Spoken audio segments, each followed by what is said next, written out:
Hello friends, welcome back to my channel. গতকাল West Bengal council of higher secondary education তাদের official ওয়েবসাইটে একটা notice publish করে, যে নোটিশে ক্লিয়ারলি মেনশন করা হয়েছে 2020 সালের পিপিএস বা পিপিআর এর রুলস অ্যান্ড রেগুলেশনস। যারা 2020 সালে এবার উচ্চ মাধ্যমিক পরীক্ষার্থী ছিলেন, যারা পাস করেছেন, তারা অনেকেই চাচ্ছেন পিপিএস বা পিপিআর এর জন্য অ্যাপ্লাই করতে।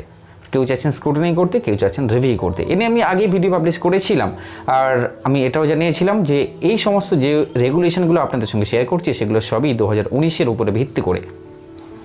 ফাইনালি গতকাল যে নোটিশ পাবলিশ হয়েছে, সেই নোটিশে উল্লেখ করা হয়েছে ঠিক কী কী রুলস এখানে চেঞ্জ করা হচ্ছে। তো স্বভাবতই কোভিড-19-এর যে আমরা জানি অনেকগুলো এক্সাম কিন্তু ক্যান্সেল করা হয়েছিল, তাই সেজন্য কোভিড-19কে ইস্যু করে এবারের রেগুলেশনে বেশ কিছু চেঞ্জ করা হয়েছে।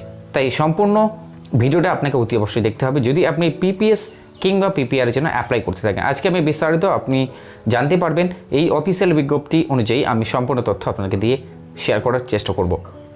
প্রথমে একটা আপডেট দেবো যে আমরা আগে জানিয়েছিলাম 31 জুলাই দুপুর 2টো থেকে সমস্ত স্কুলগুলো মার্কশিটগুলো কালেকশন করতে পারতো এইচএস পরীক্ষার্থীদের জন্য, কিন্তু সুবিধা করা হয়েছে যাতে ওই দিনকে অনেক স্কুলের স্টুডেন্টসরাই তাদের মার্কশিটগুলো পেয়ে যায়। সেজন্য করে নতুন করে নোটিশ দিয়ে জানানো হয়েছে যে 31 জুলাই মার্কশিট দেওয়া হবে, বিতরণ করা হবে, কিন্তু সেই সময়টা দুপুর 2টোর পরিবর্তে সকাল 11টা থেকেই করে দেওয়া হচ্ছে, যে কারণে স্টুডেন্টসরা কিন্তু ওই দিনে মার্কশিটগুলো পেয়ে যেতে পারে। এবারে বলবো, বিজ্ঞপ্তি অনুযায়ী আমি আগে জানিয়েছিলাম 31 জুলাই মিডনাইট থেকে কিন্তু পিপিএস বা পিপিআর এর অ্যাপ্লিকেশনের যে ওয়েবসাইট, সেই ওয়েবসাইটের লিঙ্কটি ওপেন হয়ে যাবে এবং আপনারা অ্যাপ্লাই করতে পারবেন। এবারে আপনাদেরকে জানাবো কী কী চেঞ্জ হয়েছে এবারের পিপিএস বা পিপিআর এর রুলস অ্যান্ড রেগুলেশনে।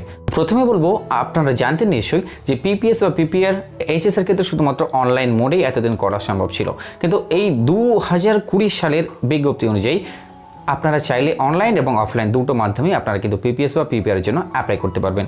আশা করি আপনি এটা জানেন যে পিপিএস মানে কি। পিপিএস মানে হচ্ছে পোস্ট পাবলিকেশন স্ক্রুটিনি। যদি আপনি পিপিএস এর জন্য অ্যাপ্লাই করেন, সেক্ষেত্রে আপনার খাতাটাকে স্ক্রুটিনি করা হবে এবং সাথে সাথে রিক্যালকুলেট করা হবে আপনার স্কোরগুলো।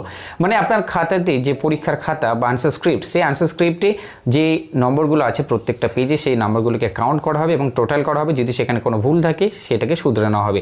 সাথে সাথে আপনার স্ক্রুটিনি করা হবে। এটাই স্ক্রুটিনি মানে হচ্ছে আপনার প্রত্যেকটা প্রশ্নের উত্তর আপনি পেয়েছেন কিনা। যদি না পেয়ে থাকেন, সেক্ষেত্রে কিন্তু ওই নাম্বারটা আপনাকে বসিয়ে দেওয়া হবে এবং টোটাল নাম্বারটা পরিবর্তন করা হবে।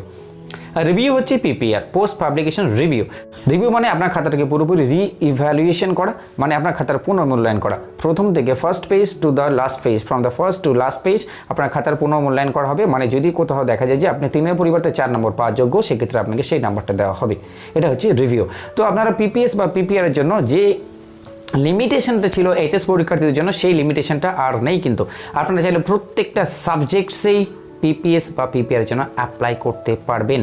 তো আমি বিস্তারিত আপনার সঙ্গে এক এক করে স্টেপ বাই স্টেপ জানাচ্ছি। প্রথমেই যেটা শেয়ার করলাম, আপনারা এবছরে শুধুমাত্র 2020 সালেই অনলাইন এবং অফলাইন দুটো মাধ্যমে আপনারা পিপিএস বা পিপিআর এর জন্য অ্যাপ্লাই করতে পারছেন।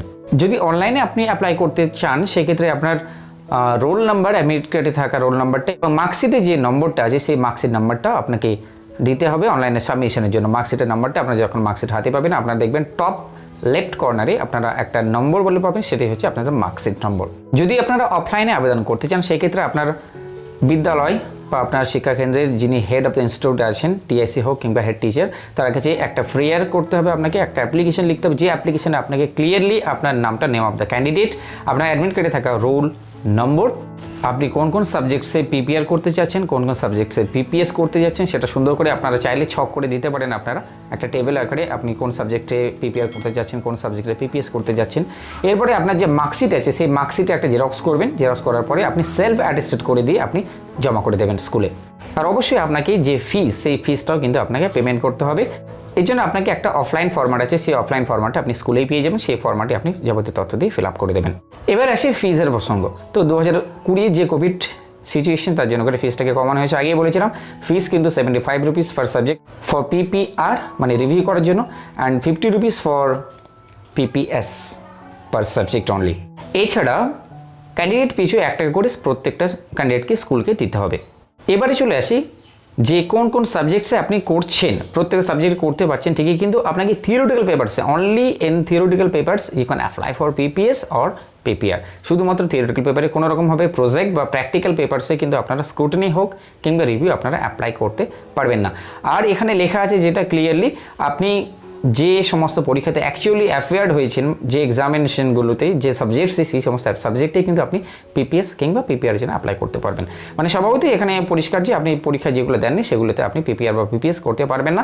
এখানে একটু ভ্রান্ত ধারণা চলে আসতে পারে, সেই জন্য আমি আপনাদেরকে মেনশন করলাম যে যে সমস্ত সাবজেক্টে আপনারা অ্যাকচুয়ালি অ্যাফেয়ার্ড হয়েছেন, মানে এটাই যে এক্সামগুলো আপনারা দিয়েছেন সেগুলোতে আপনারা পিপিএস কিংবা পিপিআর আপনারা অ্যাপ্লাই করতে পারবেন। আর অবশ্যই বলবো যে আপনারা শুধুমাত্র পিপিএস কিংবা পিপিআর একটা সাবজেক্টে, পার্টিকুলারলি একটা সাবজেক্টে হতে পারে পিপিএস, না হলে পিপিআর, দুটো একসঙ্গে একটা সাবজেক্টে অ্যাপ্লাই করতে পারবেন না। আপনারা চাইলে দুটো সাবজেক্টে পিপিআর করুন, দুটো সাবজেক্টে পিপিএস করুন, এভাবে আপনারা 4টে সাবজেক্টে অ্যাপ্লাই করতে পারেন পিপিআর পিপিএস মিলিয়ে। কিন্তু একটা সাবজেক্টে পিপিএস এবং পিপিআর দুটো এভাবে অ্যাপ্লাই করা সম্ভব না। সবশেষে একটা কথাই বলবো, candidate applying for PPS or PPR shall have to accept the results of PPR and PPR.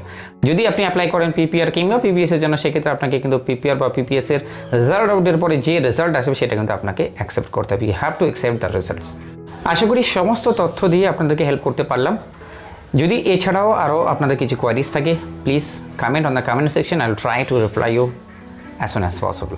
ভিডিওটাকে রিকোয়েস্ট করবো বেশি বেশি করে শেয়ার করতে থাকবেন। ভিডিও যদি একটু হলেও ভালো লাগে অবশ্যই লাইক করবেন।